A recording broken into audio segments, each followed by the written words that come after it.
Ladies and gentlemen, I want to welcome you all here today to the 56th Annual General Meeting of the Irish Farmers Association. When I took office as President a year ago, Irish farmers had endured two extremely difficult years. The global recession hit agriculture early and hard. Farm incomes collapsed by 40% between 2007 and 2009. In addition, farm families, like other households, had to cope with rising unemployment as family members lost off-farm jobs. A year ago, in response to the income crisis in farming, I set out my top priorities. The urgent need for farm incomes and producer prices to rise. The achievement of a meaningful replacement for reps. The protection of our single farm payment in the CAP 2013 negotiations, and the reduction of bureaucracy and costs for farmers. Everyone in IFA has worked extremely hard over the past year, and I want to recap on some of the main issues we have tackled.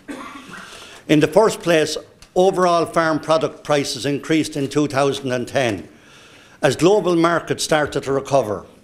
After serious producer losses in recent years, IFA campaigned hard to restore milk, lamb and grain prices to viable levels. However, the price improvement was not uniform. Beef prices only improved in the second half of the year, while liquid milk, fresh produce and especially the pig sector remain under severe price pressure.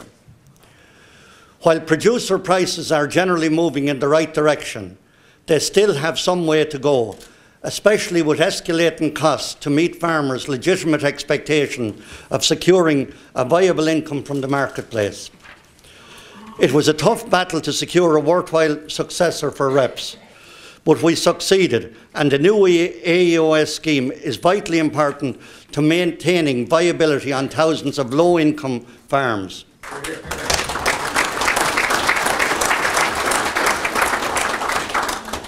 Already 9,000 farmers have joined the new environmental scheme, and the department budget opened the way for a further 10,000 farmers. In our pre-budget campaign, IFA officers across the country successfully made a strong case to maintain full funding for all our vital farm schemes, including disadvantaged areas, suckler cow, reps, AEOS and forestry. A positive outcome to the nitrates review was critical to our expansion plans in agriculture. We secured the 250 kilograms derogation for dairy and livestock sector and the extension of the pig and poultry provisions, as well as an increase in N&P for malting and spring barley. IFA also made sure that the river basin management plans will not exceed the nitrates requirements.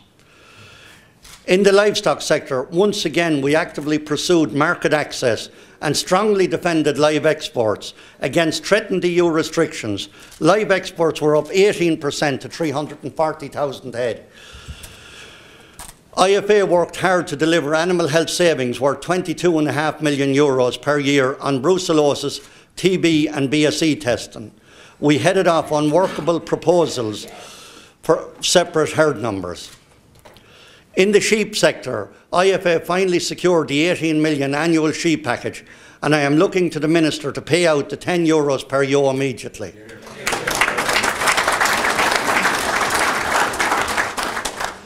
In recent weeks, the 120 million final tranche of the Farm Waste Management Scheme has been paid. The interest is now due and must be paid. IFA has also secured a commitment of the 90 million towards targeted measures in pig and poultry welfare, dairy equipment, sheep handling and fencing and water harvesting over the next 3 years. When farm women's pensions were stopped, IFA demanded justice and got them restored. We challenged the input costs across the board, securing worthwhile reductions in fertilisers, sprays, farm accounts and waste plastic. On farm labour costs, IFA negotiated valuable new flexibilities. For malt and barley growers, IFA negotiated $1 million for those who lost their contracts. We have established good working relations with the new owners, Boar Malt, gaining full contract price for an additional 40,000 tonnes and underpinning the future of our malt industry. When Groom's vegetable suppliers went into receivership, leaving 20 growers unpaid, IFA negotiated with the bank and the new owner to secure 60 cents in the euro. On these and many other issues, real progress has been made, and this highlights the extent of IFA's work on behalf of farmers. I want to take this opportunity to thank our national officers, the National Committee Chairman, the County Chairman, and all the members and officers throughout the country who worked and supported our campaign during the past year. The turnaround in product prices is the main factor behind the recovery in farm incomes. We estimate average farm income in 2010 was up 33%. Despite this, the current average income of €16,500 is only 40% of average industrial wages. Improving farm income remains a top priority for IFA in 2011. In 2010, farm output increased by €500 million, pushing up the value of food and drink exports by €800 million to €8 billion. Our agri-food industry is the largest Irish-owned productive sector. Because it is Irish-owned and has very low import requirements, profit outflows from the country are very low and the sector is deeply embedded in the Irish economy. Overall, there are 250,000 people employed in the wider agri-economy, representing almost 20% of the workforce outside Ireland.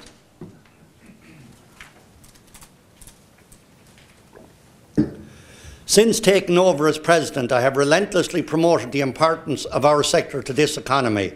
At last, our contribution as farmers is again being recognised.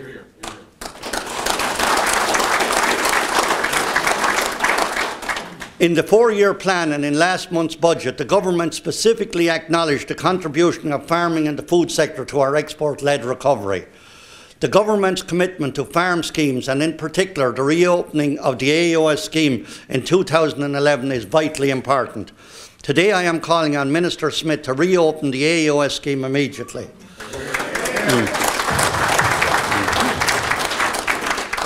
Food Harvest 2020 sets out ambitious but achievable targets for the agriculture sector over the next decade. Ireland has the potential to increase farm gate output by 1.5 billion, with an increase in exports to 12 billion euros. The growth achieved in 2010 alone shows that these targets can be reached. However, the climate change bill threatens to block progress and prevent us from realising our potential to help meet the rising global demand for food, and we can do this with one of the most sustainable models of food production in the world.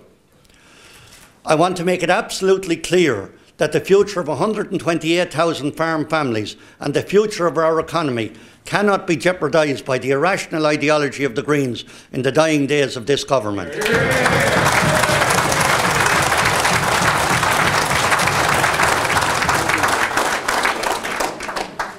Today I am calling on all senators and TDs to put jobs, exports and economic recovery first, and to reject this bill until the legitimate concerns of our agri-food sector are dealt with.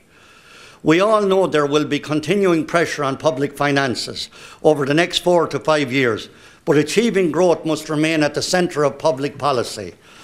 Funding for farm schemes and the continuation of farm-specific tax reliefs are vital for the future growth of our agriculture sector. The REPS, AEOS, suckler cow, forestry and disadvantaged area schemes provide an important stimulus for jobs and exports. The benefits are redistributed across the country through expenditure by farmers on locally provided inputs, labour, goods and services. Any changes to taxation must not damage the productive capacity of agriculture. The key taxation reliefs to encourage restructuring, land mobility, investment and to increase scale and capital must be fully retained. In recent months I have met both Enda Kenny and Eamon Gilmore and have discussed with them the value of agriculture and its growth potential. As we start 2011, we're only weeks away from a spring general election. Protection of vital farm schemes and retention of essential farm taxation reliefs to facilitate growth will be key elements in IFA's election manifesto. All political parties have received this message loud and clear in advance of the publication of their own manifestos. Hear, hear.